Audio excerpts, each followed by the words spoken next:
All right, time now for a couple New York stories. And we've told you about Governor Andrew Cuomo's controversial plan that would allow the state to really take control of the poorly performing schools in the city. As you'd imagine, Mayor of New York City not too crazy about this. In fact, that proposal has, of all people, Bill de Blasio and Rudy Giuliani on the same side here, going after the governor. They sent a letter to Cuomo and state lawmakers that says, in part, quote, proposals that would limit mayoral control will only take us backward to a time of blurred lines of accountability. Graduation rates, college readiness rates, and test scores are showing signs of improvement, and the success of our children demands that we move forward. For those two guys to agree on anything, Dominic, right? I'm looking for the locusts to come, but seriously, nobody likes being told what to do by Albany, right? No, and we know that Governor Cuomo, especially with this new book coming out that he didn't write, the one that he didn't put forth, he likes pressing buttons, he likes pulling strings. But there are some of us that contend, graduate of the New York City public school system, I really believe Rudy was right when he said in the State of the Union address that we should drop a bomb on the Board of Education. I still feel it's a huge bureaucracy where billions of dollars are spent, and you have some schools in the South Bronx and areas like that where I don't know if mayoral control is such a great thing because these kids are falling through the cracks. Is anybody surprised that Rudy Giuliani would be a fan of mayoral control of anything? I mean, that fits his MO perfectly. It also happens to align with, but you know with what's where de interesting? Blasio Are you is. surprised, Andrew? For me, I would have thought it was a popular target to go after. Whether it's fair or not, it's irrelevant. But just there's a popular target to go after New York City teachers. I thought it was a popular idea to talk about charter schools, whatever. The governor's getting it handed to him in every single poll. We talked about this last night on the subject here. More people are lining up with the Blasios of the world and the teachers than they are with the governor on this one. I'm a little surprised by that. I thought public sentiment would be more on the governor's side on this one because it's always easy to go after teachers' unions. Where are charter schools the most popular? In neighborhoods where there are charter schools or where the parents feel like there's a dire need for the charter schools. I think a lot of parents are relatively, I mean, everybody wants to be happier with their kids' education, but I don't think people want to tear it down and start a whole new system unless they're in an area that's been historically underperforming. And Richard, there's a reason why public officials do not mess with the UFT. They are an 800-pound gorilla that is well-funded, and they are willing to spend the money up on television commercials to embarrass you or make you a one-term mayor. And they mobilize their base. They get the and exactly mobilize their base. Yes, there's a lot of them. Yes, and they political vote. force. Well, and also there's a gut reaction for anybody who has children to support teachers. It just is. They forget the unions, and of course that's what they're hitting: is support teachers. Teachers aren't the problems. The problems are the administration. The problem is the Board of Education. And one of the things I think that Rudy and de Blasio are pointing out is somebody's got to be accountable. If it's failing, and it is failing in many areas, then the mayor should be held accountable. And I think that's where it comes around to being something that people can support.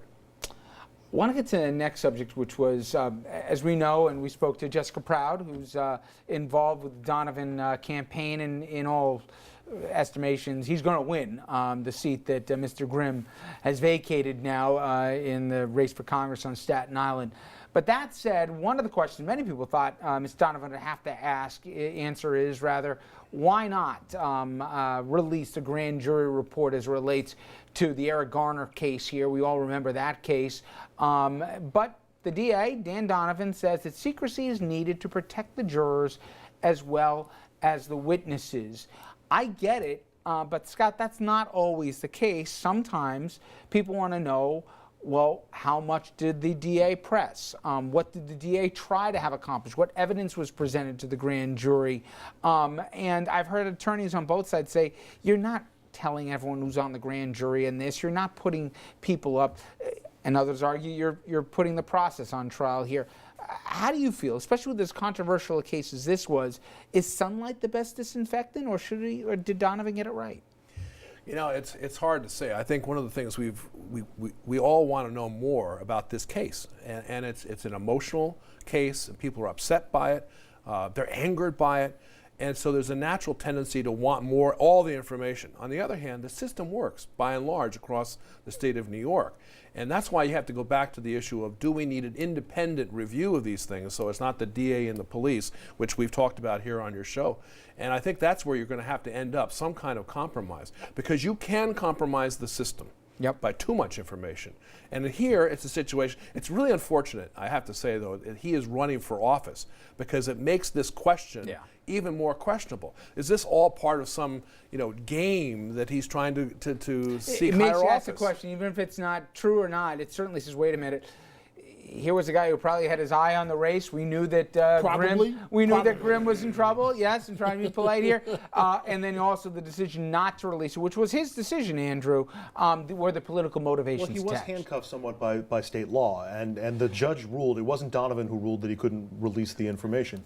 So he's protected or inoculated politically from that. He could have, though, said if it was up to him, he would have released it. He defended the decision to keep it confidential. The other factor to keep in mind in all of this is that the Garner case and that decision came down just after the Ferguson case, and we got the grand jury notes from the Ferguson case, and the prosecutor in Ferguson clearly did not want an indictment of the police officer in that case. And so I think a lot of the assumption was immediately, well, did Donovan do the same thing? Did he try not to get an indictment of the cop? We don't know. I would like to see more sunlight on this process. Maybe we can redact some names so that we can protect those identities. But and this a reminder, Dominic, of some of the pictures right after that verdict came down. Do you think it's good or bad for the process, peeling back that layer of secrecy and saying what happened behind the closed doors? As the county executive said, that this is very complicated, but there are many in Staten Island that believe this case was stacked from day one, just like the one in Ferguson. Dan Donovan, very good man, but he knew that he was going to Congress. And let me put it to you this way. Dan Donovan, key Republican who's run for state attorney general before, did not win.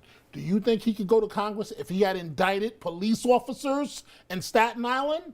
That would have been a career-ending move. He knows it, you know it, everybody at this table knows it. And so we got to protect the system in terms of the grand jury system. But this is the one case that I believe the feds are going to take on.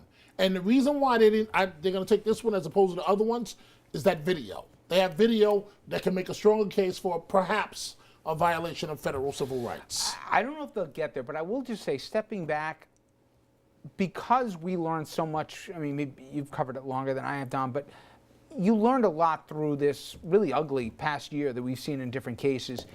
And if a prosecutor wants to get an indictment, a prosecutor can get an indictment, depending on how they choose to enter, by and large. Maybe there's good reasons. Maybe he entered more information and left it up to the grand jury to decide. Or maybe he didn't put in information.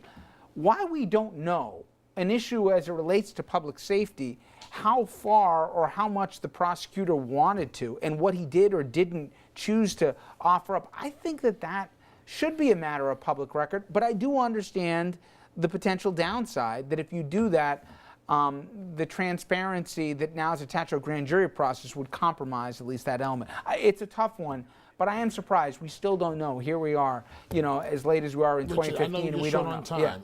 Just remember what the guy that shot the video said when he testified. Publicly, he said, now he has a bad criminal record, he said they were more interested in the grand jury with his criminal record than what he actually saw. All right. Gentlemen, thank you all very much. And when we come back, we'll stay in New York and take a look at some headlines from the Hudson Valley.